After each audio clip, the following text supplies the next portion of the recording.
예, 꼭 하고 싶었던 거는 남북 관계를 충분히 교류할 수 있는 기반을 잘 만들고 싶었는데 처음엔 잘 나가는 것 같다가 요즘에 와서는 남북 관계가 아주 지금 교착 상태에 있습니다.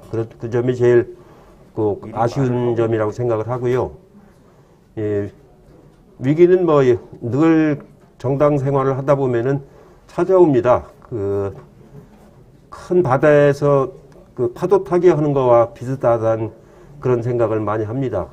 정당이라고 하는 건 공적인 역할이기 때문에 언제나 국민들의 요구가 많이 빗발치기 때문에 그런 하나하나를 다 위기라고 생각을 하면서 대응을 지금까지 해오고 있습니다.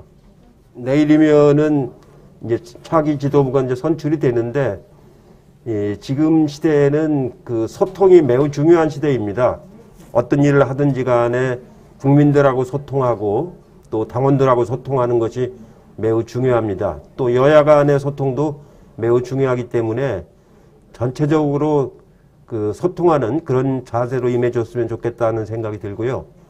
또 하나 이제는 당을 민주적으로 운영하는 것이 굉장히 중요합니다. 저도 2년 동안 500회가 넘는 회의를 했습니다만 민주적으로 충분히 의견을 이렇게 두루두루 잘 듣고 토론을 해서 결론을 내는 그런 당을 민주적으로 운영을 해 주시는 것이 차기 재집권을 위해서도 매우 중요한 일이라고 생각을 합니다. 예, 정치를 가리켜서 보통 살아있는 생물과 같다는 말씀들을 많이 하시는 건데 실제로 그렇습니다. 정치라고 하는 건 상황에 따라서 많이 새로운 변수가 생깁니다. 현재 거명되고 있는 분들이 여러 명 있는데 그것이 늘 그냥 항상 그렇게 가는 것은 아니고 상황에 따라서 얼마든지 후보가 또 새로 나오기도 하고 또 지금 잘 나가시는 분이 또 어려움을 겪기도 하고 이제 그럴 겁니다. 그렇기 때문에 아까도 말씀드린 것처럼 늘 다가오는 파도 타기라는 생각을 가지고 임해야 된다고 생각을 하고요. 아직 대선이 이제 한 1년 반쯤 남았기 때문에 그동안에도 여러 차례 그런 새로운 상황이 발생하고 여당이든 야당이든 마찬가지가 될 겁니다. 그래서 지금 가지고 판단할 수는 없고 하나하나 이렇게 가면서 상황에 대응을 해나가는 것이 매우 중요하고 야당 후보도 야당을 지지하는 많은 사람들이 있기 때문에 그 지지에 힘입어서 또 새로운 인물이 나오는 것은 뭐 필연지사라고 생각합니다. 네. 예, 어떤 사안에 대해서 여야 간에 충분히 토론하고 대화를 하는 것이 매우 중요합니다. 그러나 공적인 일은 또 공적인 대로 처리를 해야 되기 때문에 또 어떤 사안들은 시한이 정해져 있는 사안들이 있습니다. 그러니까 시한에 맞춰서 또 매듭 질 건 매듭 짓고 이제 그래야 되기 때문에 충분히 토론을 하되 매듭을 또 져나갈 줄 알아야 됩니다. 그리고 그 매듭이라는 게 소수자의 의견을 충분히 존중하고 반영을 하면서도 또 다수의 의견을 채택할 수 하는 것이 민주주의 원리이기 때문에 그런 점들을 앞으로 새로운 지도부가 잘 해나갈 거라고 저는 생각을 합니다. 예, 지금은 그러지 않아도 의대 정원을 늘린다라든가 공공병원을 더 확충한다든가 그거는 일상적으로 이제 요구가 되는 일인데요.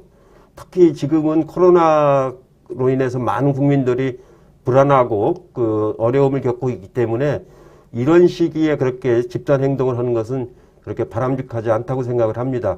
이 위기를 같이 공동으로 극복을 하고 그래야만이 또 의사 선생님이라고 표현할 정도로 환자나 일반 국민들은 의료계를 존중하고 있지 않습니까? 그런 정신을 잘 살려가지고 충분히 이 위기를 극복하면서 문제를 풀어나가는 것이 매우 중요하다고 봅니다. 특히 그래서 의사분들의 집단 행동은 아주 제한되게 지금 정부에서도 관리를 하고 있기 때문에 강대강이라는 그런 대립적 구도보다는 서로 간에 충분히 대화하는 그런 자세가 필요하다고 생각을 합니다. 네, 앞으로 이제 재보궐선거도 있고 또 2022년에는 지방자치제 선거와 또 대통령 선거가 있습니다. 그러니까 거의 뭐 해마다 선거가 있다시피 하기 때문에 선거 하나하나를 당에서 잘 치러내는 것이 매우 중요하다고 생각을 하고요. 저는 이제 현역에서 떠나서 한 당원으로서 이제 돌아갑니다. 그래서 당원으로서 역할은 또 충실히 하도록 그렇게 하겠습니다.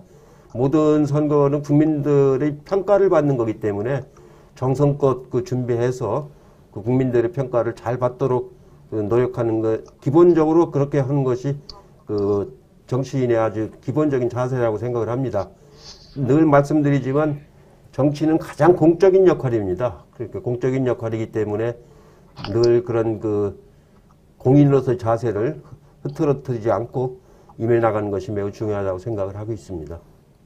예, 제가 2018년도에 전당대회에 출마하면서 당원 동지들에게 약속했던 것이 바로 2020년 총선을 잘 준비해서 좋은 성과를 내겠다고 약속을 드렸습니다. 그래서 지난 2년 동안 총선에 맞춰서 모든 것을 다 준비를 해왔는데, 오늘 이제 와서 이렇게 지나고 나서 보니까 좋은 국민들이 평가를 잘 해주셔서 이번에 많은 의석을 우리가 이제 얻었습니다.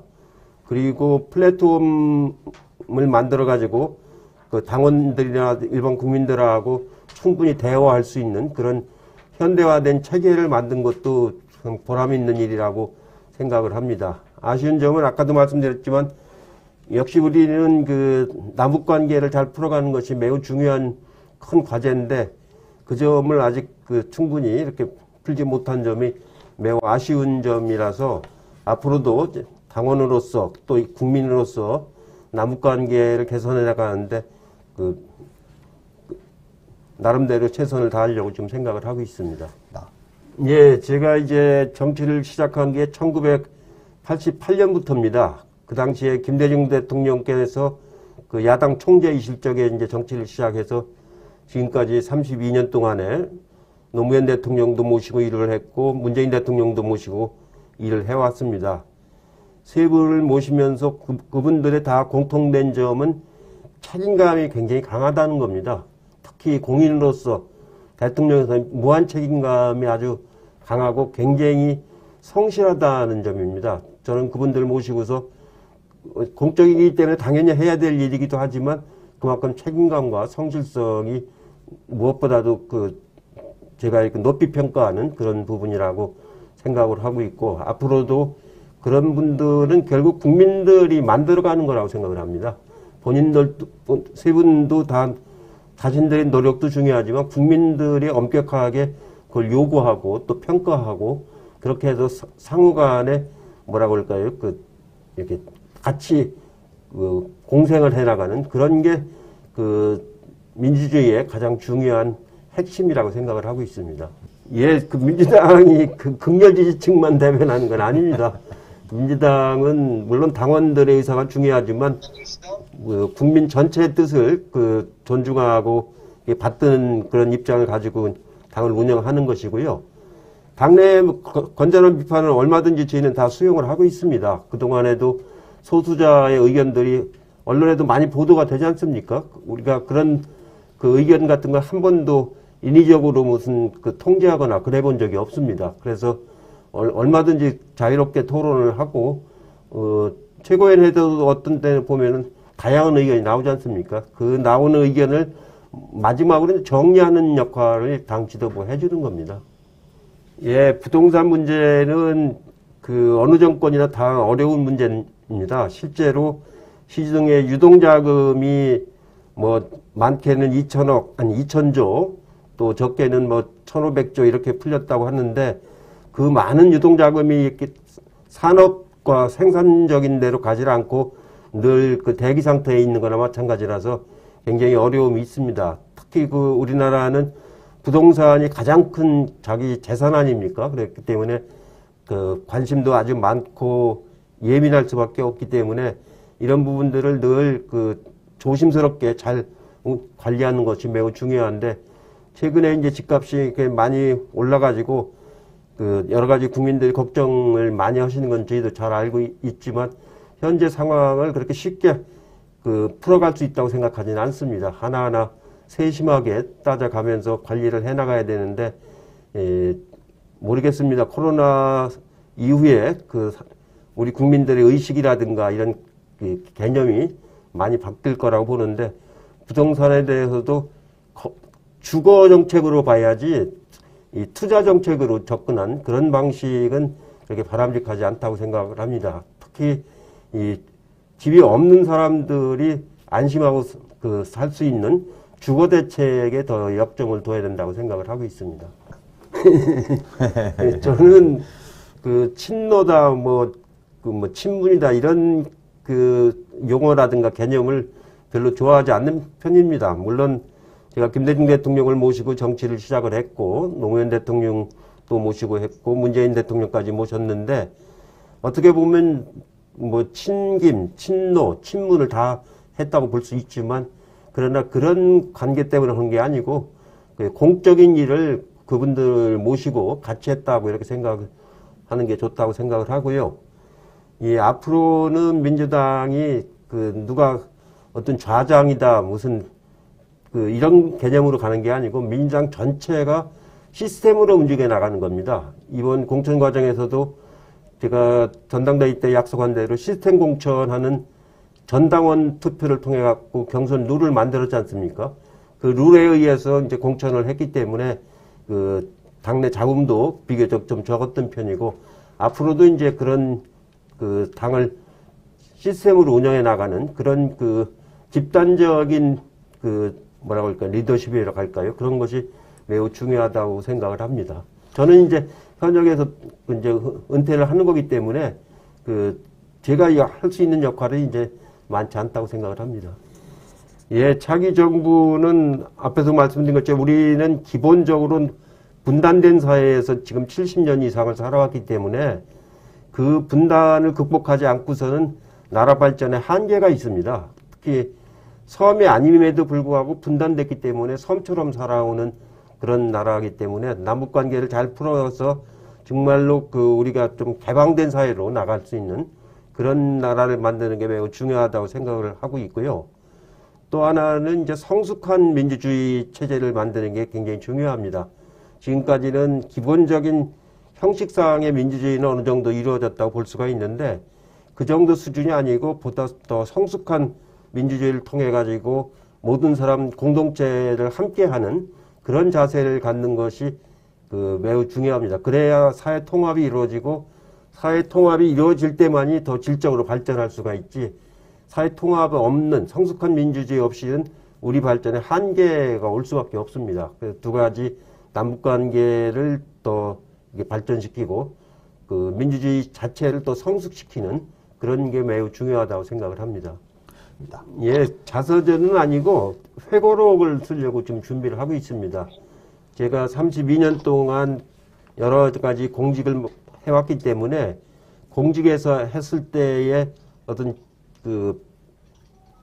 활동하게 된 과정, 배경, 의미, 그리고 지금 와서 돌이켜 볼 때 그게 어떻게 평가하는가, 이런 것들을 한번 중요한 것을 중심으로 해서 한번 이렇게 정리를 한번 하려고 회고록을 좀 준비를 하고 있는데, 여러 가지 쟁점이 많기 때문에 시간이 좀 걸리지 않을까 싶습니다.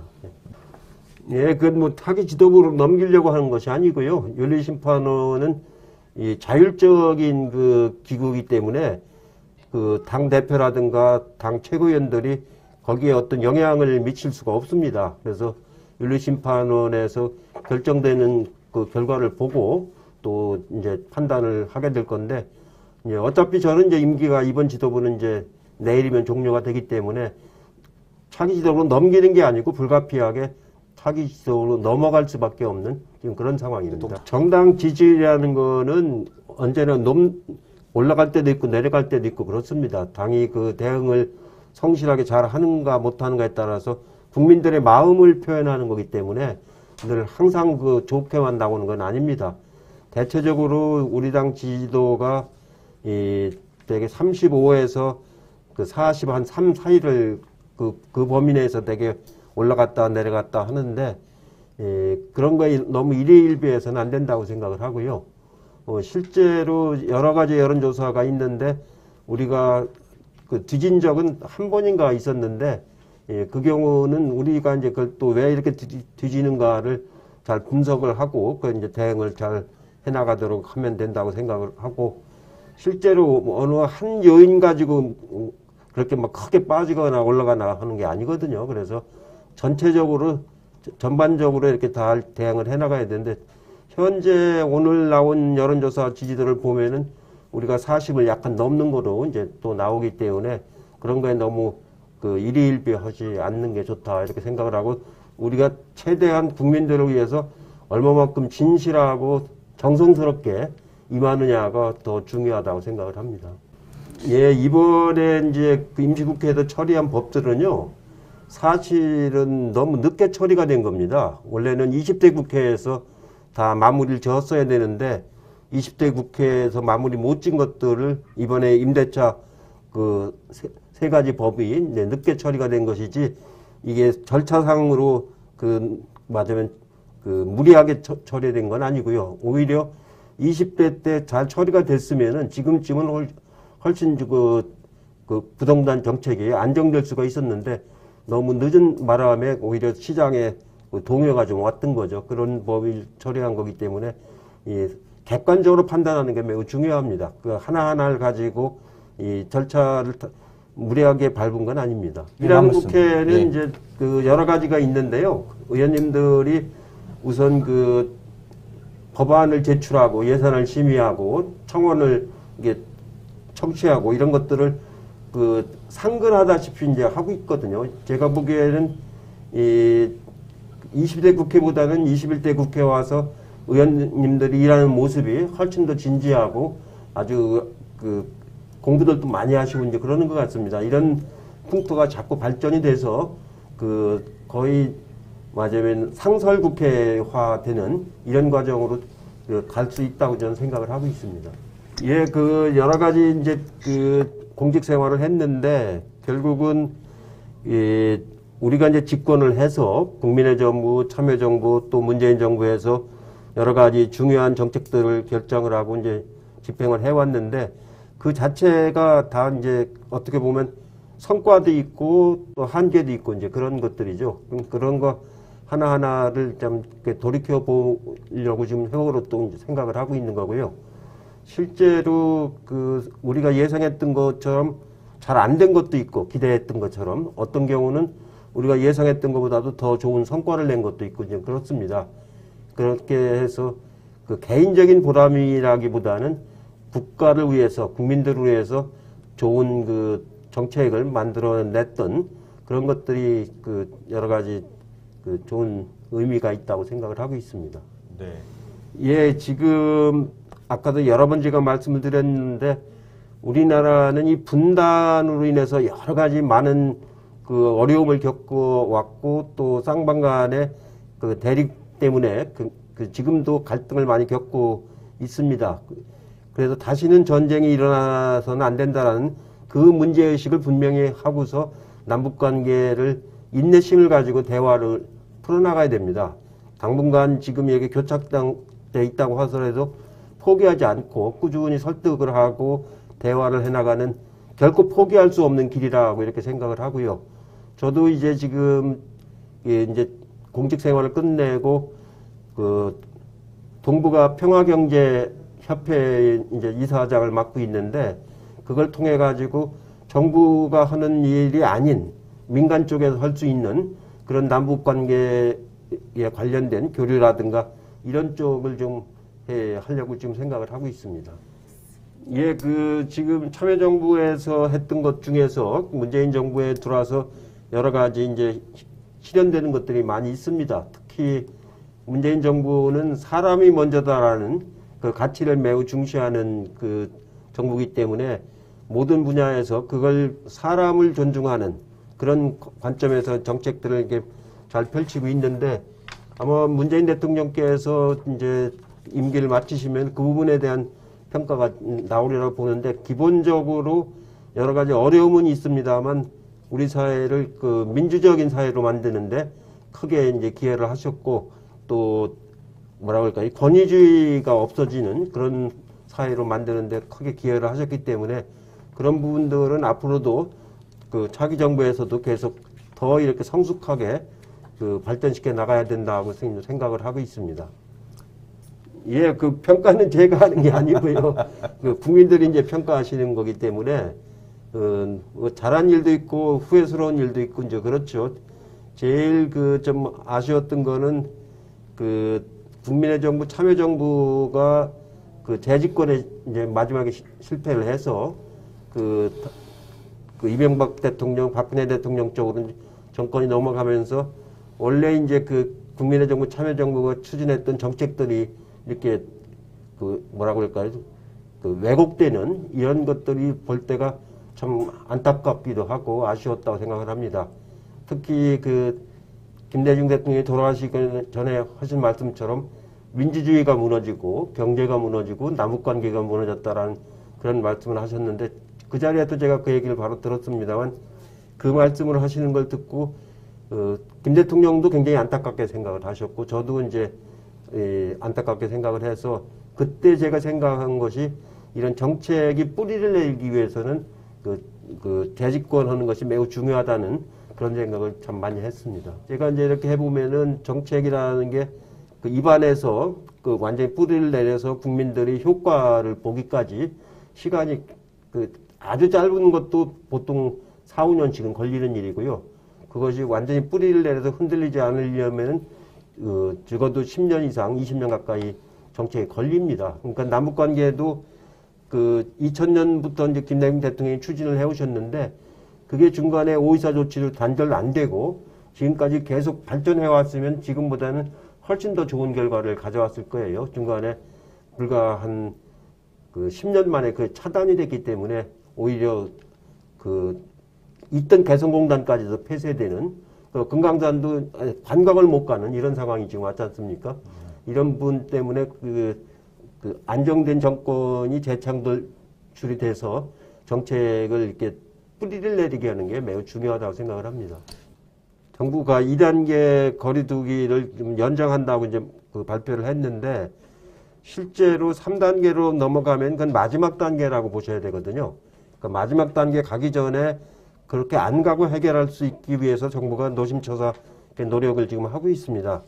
근데 현재도 사실은 3단계 거리두기에 해당되는 분야가 지금 집행되고 있는 것도 있거든요. 그래서 2.5단계라고 얘기를 하기도 하는데, 정말로 3단계가 되면은 거의 준전시 상황으로 가게 되는 겁니다. 그러면 우리 경제가 굉장히 어려움을, 지금보다도 더 큰 어려움을 겪고 국민들 생활 하나하나가 굉장히 통제된 그 사회로 가기 때문에 우리가 예상치 못했던 그런 부작용도 굉장히 많이 날 거라고 지금 생각을 하고 있습니다. 그 재난지원금 관계도 지난번에 저희가 이제 전원에 대해서 재난지원금을 지급을 했는데 그때는 경제를 활성화시키기 위해서 이제 재난지원금을 줬는데 이 3단계로 가면은 경제를 활성화시키는 게 아니고 아주 근본적으로 영세사업장들을 보호하는 그런 단계까지 가야 되기 때문에 재난지원금이 아니고 그건 아주 긴급 대책을 세워야 되는 상황으로 가게 됩니다. 그래서 저희가 이번 주말까지 좀 보고서 판단하자고 한 게 이게 3단계로 가게 될 경우는 개념이 달라지는 거기 때문에 그 지원금 갖고 논의하는 차원이 아니고 그 아주 특단의 대책을 세워야 되는 단계라서 좀 더 신중하게 논의를 좀 하려고 생각을 하고 있습니다. 제가 이제 그 참여정부 때도 국정에 많이 참여를 했고 그때 보면은 우리가 152석이었는데 초선 의원들이 108명이었습니다. 그래서 흔히 하는 말로 108번뇌라는 얘기가 나올 정도로 여러 가지 그 당이 좀 혼란스럽고 이제 그래서 결국은 그 참여정부가 좋은 성과를 낼 수 있음에도 불구하고 못 낸 점이 매우 아쉬웠었습니다. 그런 점을 우리가 반복해서는 안 된다고 생각했기 때문에 열린우리당의 그 과거를 우리가 기억하자라는 말씀을 드렸던 거고 지금은 아직은 뭐 이제 21대 국회가 시작한 지가 불과 이제 뭐 한 석 달밖에 안 됐기 때문에 아직 어떻다고 평가하기는 좀 이르고 올 정기국회까지 이제 좀 가봐야 어느 정도 평가의 어떤 대상이 이제 나올 거라고 생각을 하고 아직은 저도 좀 지켜보고 있는 그런 상황입니다. 예, 제가 이제 그 정치를 시작하면서 1988년도에 정당 활동을 시작하면서 제가 국민들한테 드린 정치 목적이 뭐냐면은 민주적인 국민정당을 만들겠다는 거였습니다. 그 당을 현대화시켜서 민주적으로 운영하는 국민정당을 만드는 것이 매우 중요하다고 생각해서 정치를 시작하게 됐는데, 제가 이번에 당대표를 맡으면서 그것을 실현하는 것을 가장 궁극적인 그 목표를 삼았습니다. 그래서 공천도 이제 정말 시스템 공천을 해서 체계화되고, 누구도 이제 원망하지 않는 그 전당원 투표제를 통해서 경선 룰을 1년 전에 만들었지 않습니까? 그래서 다 사전에 준비해서 그 경선을 하도록 그렇게 운영했다는 점이 가장 의미 있는 점이고, 또 하나는 현대화된 그 플랫폼 정당을 만든 거거든요. 그러니까 모든 전당원들의 의사를 그 즉각적으로 물을 수 있는 그런 그 체계화된 그 시스템을 만든 것이 가장 그 보람 있는 그 정당을 혁신하는 그런 역할이었다고 생각을 합니다. 앞으로도 이 두 가지, 그러니까 민주적인 정당을 운영하기 위한 그 시스템, 네. 그리고 이 현대화된 그 소통 구조, 네. 이게 굉장히 중요한 일이라고 생각을 하고 있습니다. 네. 박 기자님 또 하나 더 질문해 주시죠. 네. 그리고 지금 추미애 법무부 장관 취임 이후로 그 윤석열 검찰총장과의 갈등이 좀 수면 위로 드러나는 경우가 많았는데요. 뭐 인사나 뭐 수사지휘권 발동 이런 부분들에 대해서 계속해서 충돌이 좀 빚어지고 있는 모양새인데, 이런 부분에 있어서 국정 운영을 하는데 이런 갈등이나 이런 게 좀 바람직한지 어떻게 좀 보시는지 궁금합니다. 예, 지금 추미애 장관이 이제 법무부 장관을 취임하시고 나서 이 여러 가지 그 사법개혁에 관련된 여러 가지 정책들을 많이 펼치고 계신데, 제가 보기에는 정상화되는 과정이라고 봅니다. 그동안에는 우리가 이제 그 검찰개혁의 필요성을 많이 얘기하는 일 중에 하나가 보면은 그 주로 특수부라든가 중수부라든가 이런 그 데를 통해 가지고 그 맞으면 편향된 그런 그 운영이 됐던 것들이 매우 많아서 공판부라든가 형사부라든가 이런 일반 국민들에게 해당이 되는 그런 부분들을 더 체계화시키고 강화해서 그 검찰을 운영하는 그런 방향으로 가는 거기 때문에 그것은 갈등 구조가 아니고 정상화로 가는 하나의 과정이라고 보셔야 될 것 같고요. 저도 이제 뭐 검찰이라든가 이런 쪽 사람들을 많이 알고 또 대화도 많이 해봤습니다만, 제가 국무총리 할 적에도 그 검경 수사권을 조정을 하려고 많이 대화를 했는데, 우리처럼 검찰이 수사도 하고 기소도 하고 이렇게 하는 나라는 없거든요. 그렇게 되면 그 검찰은 민주적 그 통제를 받지 않기 때문에 그렇게 편향된 권력을 줘서는 안 되는 건데, 그런 부분들이 이제 검경 수사권이 이제 그 조정이 되고, 또 검찰 내부 자체도 그 정상적인 상황으로 이렇게 다시 돌아가는 그런 그 과정이라고 생각하시면 됩니다. 전당대회는 제가 이제 그 음성 판정을 받았기 때문에 갈 수는 있습니다만, 그래도 아무래도 그 신중하고 조심스럽게 움직여야 되기 때문에 직접 참석할지 여부는 또 좀 고민을 해보겠습니다. 아니면은 비공식 맞아요, 비대면 방식으로 하는 방법도 있기 때문에 그 여러 가지를 한번 검토를 해보겠습니다. 저도 참 그 감회가 깊습니다. 제가 이제 35살 때부터 정치를 시작해서 이제 60대 후반에 이르기까지 한 30여 년을 공직을 하면서, 어떻게 보면 오늘이 공적인 역할의 마지막 날인 것 같아서, 당대표로서도 마지막이지만 공적인 역할도 또 마지막인 것 같습니다. 그동안에 많이 이제 성원해 주신 국민 여러분들, 또 당원 동지 여러분들, 또 취재하느라 고생하신 언론인 여러분에게도 다시 한번 감사의 말씀을 드리고요. 제가 이제 현역 정치는 아니지만 국민으로서 또 당원으로서 항상 그 나라를 생각하고 걱정하고 하면서 열심히 살아가도록 하겠습니다. 고맙습니다. 네, 수고하셨습니다.